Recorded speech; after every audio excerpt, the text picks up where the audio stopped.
Assalamualaikum warahmatullahi wabarakatuh. Halo semuanya, perkenalkan, nama saya Meira Dewi Amalia Diana Putri dengan NIM 23014160461.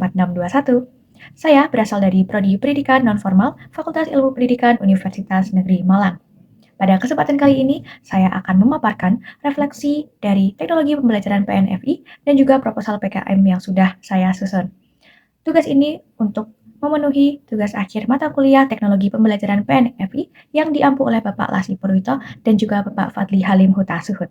Baik, untuk pembahasan yang pertama yaitu tentang refleksi tugas proposal PKM FIP. Yang pertama yaitu judul yang saya ambil di PKM ini adalah Website Melek, Penguatan Literasi Masyarakat sebagai Upaya Pemberdayaan Desa Poncokusumo untuk Mengurangi Keresahan Terhadap Budaya Tahayul. Nah, mengapa saya mengambil judul tersebut? Karena yang pertama itu sangat menarik, dan yang kedua yaitu mampu menjawab persoalan mendasar di dalam desa Poncokusumo itu sendiri. Lalu yang menjadi fokus utama yang saya dan rekan saya angkat adalah mengatasi rendahnya literasi kritis serta kuatnya pengaruh tahayul yang memicu penafsiran fenomena sosial dan juga alam secara tidak rasional. Melalui judul tersebut, saya dan juga rekan saya menawarkan solusi konkret berupa pengembangan platform, edukasi digital berupa Poncokusumo Melek yang berperan sebagai pusat informasi berbasis fakta untuk mengklarifikasi terhadap isu-isu mistis yang ada di Desa Poncokusumo. Inisiatif saya dan juga rekan saya untuk merancang platform atau website Poncokusumo Melek ini bertujuan untuk meningkatkan kecakapan masyarakat dalam menyaring informasi sekaligus memberdayakan warga sekitar agar lebih kritis dan mandiri di era modern. Selain itu, saya meyakini judul proposal saya sangat relevan dengan prinsip PNFI karena mengedepankan aspek pemberdayaan, pemanfaatan teknologi yang inklusif, serta penguatan kapasitas masyarakat melalui media digital yang berkelanjutan. Selanjutnya yaitu proses dalam penyusunan proposal PKM ini. Yang pertama yaitu proses pembuatan proposal dimulai dengan mengidentifikasi masalah yang ada di Desa Poncokusumo, yaitu tentang rendahnya literasi digital dan literasi kritis sehingga masyarakat masih percaya terhadap tahayul dan budaya-budaya mistis. Selain itu, saya dan juga rekan saya yang beranggotakan saya sendiri dan juga Grace Hana mengumpulkan data dari berbagai sumber seperti BPS, UNESCO, dan teori literasi untuk memperkuat latar belakang kami. Selanjutnya, tim kami merumuskan masalah, tujuan, dan juga manfaat mengenai bagaimana strategi penguatan literasi dapat mengurangi keresahan terkait budaya tahayul dan bagaimana media digital bisa mendukung pemberdayaan desa. Lalu setelah itu, tim kami menyusun konsep program dan teori pendukung berupa penguatan literasi melalui website yang kami namai Poncokusumo Melek dan juga berupa kegiatan edukatif lainnya. Setelah konsep tersebut matang, tim kami melakukan koordinasi dan meminta persetujuan dari mitra, yaitu pemerintah di Desa Poncokusumo. Tim kami kemudian menyusun metode pelaksanaan, jadwal kegiatan, dan juga rancangan anggaran biaya atau RAB sesuai ketentuan Belmawa. Lampiran seperti biodata, surat pernyataan, dan juga surat kerjasama juga kami lengkapi. Setelah semua bagian itu selesai, proposal kami edit, kami melakukan finalisasi, dan juga dikompilasi menjadi dokumen lengkap untuk kemudian kami ajukan. Ada juga beberapa hal menarik saat proses penyusunan proposal ini. Yang pertama, yaitu kami mendapat kesempatan berharga untuk berkomunikasi secara langsung dengan perangkat desa seperti ketua RT atau RW, serta warga setempat selama sesi sosialisasi dan juga edukasi. Nah, bagi kami, itu merupakan pengalaman lapangan yang sangat nyata dan juga memberikan perspektif berbeda bagi kami yang tidak kami dapatkan hanya melalui pembelajaran di dalam kelas. Lalu yang kedua ada saat proses merancang platform digital atau website Poncokusumo Melek, yaitu sebagai sarana edukasi literasi.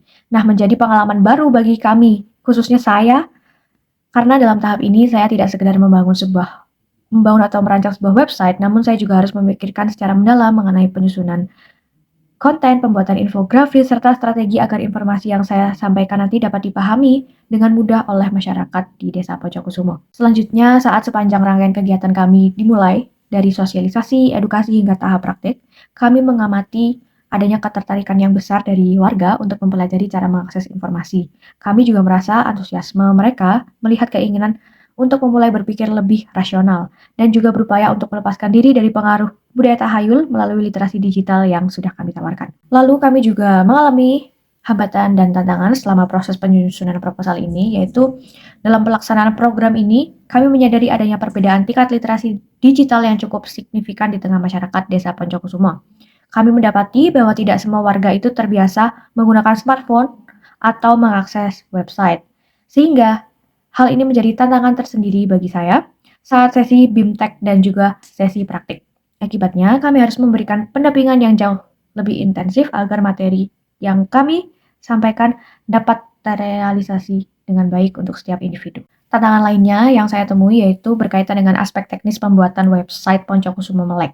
Saya merasa bahwa saat saya membuat website atau platform ini, itu membutuhkan pengetahuan teknis yang mendalam, mulai dari mendesain tampilan yang ramah pengguna hingga mengisi konten edukatif. Jadi saya harus memastikan website tersebut benar-benar mudah untuk diakses oleh masyarakat desa agar tujuan literasi yang saya harapkan itu tercapai. Selanjutnya ada apa hikmah atau pembelajaran yang saya dapatkan dari proses pembuatan proposal ini adalah yang pertama yaitu saya memahami pentingnya identifikasi kebutuhan masyarakat sebelum membuat program. Yang kedua yaitu belajar menyusun program secara terstruktur mulai dari persiapan, pelaksanaan, hingga evaluasi. Yang ketiga yaitu melatih kemampuan bekerja sama dan juga berkoordinasi dengan mitra desa. Yang keempat yaitu menyadari peran literasi digital dalam mengurangi kepercayaan terhadap budaya tahayul. Yang kelima yaitu mengembangkan keterampilan teknis melalui pembuatan website edukasi. Yang keenam, menerapkan teori pemberdayaan masyarakat dalam konteks nyata. Dan yang ketujuh yaitu menyadari pentingnya evaluasi berkala dan penyusunan laporan yang sistematis. Selanjutnya yaitu ada latar belakang dari proposal PKM yang sudah saya susun. Yang pertama ada judul proposal PKM. Seperti yang sudah saya jelaskan di awal, judul yang saya ambil yaitu website Melek, penguatan literasi masyarakat sebagai upaya pemberdayaan desa Poncokusumo untuk mengurangi keresahan terhadap budaya tahayul. Nah, mitra dari program saya yaitu pemerintah desa atau petinggi desa Poncokusumo Kabupaten Malang. Masalah utama yang dihadapi oleh kelompok masyarakat atau mitra di desa Poncokusumo adalah rendahnya tingkat literasi kritis dan juga digital di masyarakat yang menyebabkan munculnya kecenderungan untuk mengaitkan beberapa fenomena sosial seperti kesehatan, bencana alam, dan aspek psikologis dengan penafsiran mistis atau yang biasa disebut dengan tahayul. Nah, hal ini memberikan dampak negatif berupa keresahan sosial serta menurunnya rasionalitas dalam memahami peristiwa sehari-hari. Bagaimana masalah itu mempengaruhi kesejahteraan, pendidikan, atau kualitas hidup mereka? Yang pertama yaitu dalam konteks kesejahteraan, masyarakat desa kurang memahami informasi ilmiah, yaitu cenderung menafsirkan masalah hidup misalnya sakit, ada bencana atau kemalangan itu dikaitkan secara mistis. Akibatnya mereka kadang lebih memilih cara-cara non-medis atau tidak efektif sehingga masalah kesehatan dan sosial menjadi tidak tertangani. Lalu apakah masalah tersebut relevan dengan bidang pendidikan non-formal dan informal PNFI serta pemberdayaan masyarakat PLS? Jawabannya adalah iya, relevan karena program literasi kritis dan digital yang kelompok kami wujudkan ini melalui pembuatan website yang bernama Poncokusumo Melek memiliki relevansi yang sangat-sangat kuat dengan pendidikan non-formal. Inisiatif ini merupakan implementasi nyata dari konsep pembelajaran sepanjang hayat dan berbasis pada konteks lokal, serta bertujuan untuk mengasah kemampuan berpikir kritis masyarakat. Lalu ada aspek apa saja yang diyakini akan meningkatkan jika kegiatan ini dilakukan, yaitu aspek yang utama, pendidikan, literasi kritis dan literasi digital, yang artinya program ini diyakini akan meningkatkan kecakapan intelektual masyarakat. Yang kedua ada aspek sosial, yaitu berperilaku rasional yang artinya terjadi penguatan pada tatanan sosial melalui pengurangan keresahan di tengah-tengah masyarakat. Yang ketiga yaitu ada aspek teknologi atau transformasi digital, yaitu terdapat indikasi kuat mengenai peningkatan keterampilan teknologi informasi di tingkat desa. Selanjutnya ada perumusan masalah yang spesifik, yaitu program ini berfokus pada permasalahan, yaitu rendahnya tingkat literasi kritis dan literasi sains di kalangan masyarakat desa Poncokusumo, yang berimplikasi pada masih kuatnya penafsiran mereka terhadap berbagai fenomena melalui budaya tahayul. Nah, fenomena tersebut memicu keresahan sosial dan menghambat kemampuan warga dalam menyaring informasi secara rasional, khususnya di tengah arus digitalisasi saat ini. Permasalahan ini juga memiliki relevansi yang sangat kuat dengan prinsip dasar pendidikan nonformal atau PNF, yaitu program ini dirancang secara fleksibel agar dapat menyesuaikan dengan tingkat kemampuan serta kebutuhan spesifik masyarakat desa. Selain itu, sifatnya yang kontekstual terlihat dari pendekatan yang berangkat langsung dari fenomena. Nah, tujuan program ini adalah menargetkan peningkatan literasi kritis agar masyarakat mampu beralih dari penafsiran mistis ke pemahaman yang berbasis fakta, sehingga keresahan akibat tahayul ini dapat diminimalisir melalui website Poncokusumo Melek dan juga media sosial. yang sudah tersedia, yaitu fasilitas edukasi berkelanjutan yang memperkuat budaya berpikir rasional serta menjadi sumber informasi terpercaya bagi warga dan juga para pemerintah Desa Poncokusumo. Selanjutnya, apa manfaat dari program Poncokusumo Melek ini, yaitu manfaat yang dirasakan oleh mitra. Melalui program Poncokusumo Melek, masyarakat mitra mendapatkan manfaat nyata berupa penguatan kecakapan literasi kritis serta literasi digital yang diperoleh dari kegiatan edukasi dan juga praktik penggunaan website. Lalu ada bagaimana program dapat meningkatkan kapasitas dan juga kemandirian masyarakat, yaitu melalui pemberian edukasi, pelatihan, serta pendampingan, warga dibekali dengan pengetahuan dan keterampilan strategis untuk menyelesaikan masalah secara mandiri. Kemampuan berpikir kritis serta kemahiran dalam memanfaatkan teknologi dan informasi juga memungkinkan masyarakat untuk berpartisipasi aktif dalam kegiatan sosial tanpa bergantung pada pihak luar. Selanjutnya yaitu ada kaitan dengan mata kuliah teknologi pembelajaran PNFI. Yang pertama yaitu faktor peserta pelatihan atau kegiatan. Karakteristik peserta PKM Poncokusumo Melek akan sangat mempengaruhi dalam desain program, yaitu mengingat sasarannya adalah masyarakat di Desa Poncokusumo yang kemungkinan besar pesertanya memiliki latar belakang yang beragam dari segi usia, tingkat pendidikan, pekerjaan, dan juga motivasi. Oleh karena itu, desain program harus fleksibel dan dapat diakses oleh semua kalangan. Misalnya, dengan memberi pelatihan harus disajikan dengan bahasa yang mudah dipahami dan relevan dengan kehidupan sehari-hari mereka. Yang kedua ada faktor teknologi. Dalam proposal PKM sudah dijelaskan dan disebutkan bahwa salah satu metode pelaksanaannya adalah melalui pemanfaatan teknologi, yaitu berupa website yang bernama Poncokusumo Melek. Yang ketiga ada faktor sosial budaya, yaitu penting untuk mempertimbangkan budaya, kebiasaan lokal, norma dan juga bahasa yang ada di Desa Poncokusumo.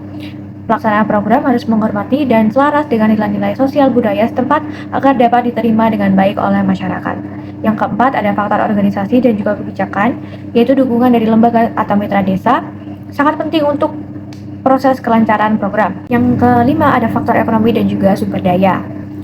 Nah, program ini menyasar pada masyarakat yang mungkin memiliki keterbatasan ekonomi. Oleh karena itu, solusi yang ditawarkan dirancang untuk menjadi solusi yang murah dan juga mudah diakses. Nah, dengan melalui pelatihan ini tidak dipungut biaya apapun sehingga tidak membebani peserta atau masyarakat di Desa Poncokusumo. Yang terakhir yaitu lingkungan fisik dan juga keamanan, yang artinya kegiatan pelatihan memungkinkan besar akan dilaksanakan di tempat umum yang mudah diakses oleh masyarakat seperti balai desa atau rumah dari salah satu warga. Selanjutnya ada peran motivasi dalam proses pembelajaran. Yang pertama yaitu pengaruh motivasi terhadap prestasi. Motivasi merupakan faktor atau kunci utama yang sangat berpengaruh terhadap prestasi belajar. Peserta yang memiliki motivasi tinggi akan lebih aktif, tekun, dan juga bersemangat dalam mengikuti proses pembelajaran, sehingga mereka cenderung mencapai hasil yang lebih baik. Yang kedua yaitu motivasi sebagai fondasi atau teach how to learn. Nah, dalam konteks PNFI sendiri, motivasi itu menjadi fondasi penting untuk mengajarkan cara belajar, bukan hanya sekedar menyampaikan materi. Dengan motivasi yang kuat, peserta akan terdorong untuk mencari tahu lebih banyak, belajar secara mandiri, dan juga menerapkan apa yang telah mereka pelajari dalam kehidupan mereka sehari-hari. Nah, peserta PNFI ini seringkali memiliki latar belakang yang sangat beragam, baik dari segi usia, pengalaman, maupun dalam tingkatan pendidikan. Motivasi yang tinggi akan membantu mereka mengatasi berbagai hambatan belajar yang mungkin mereka hadapi.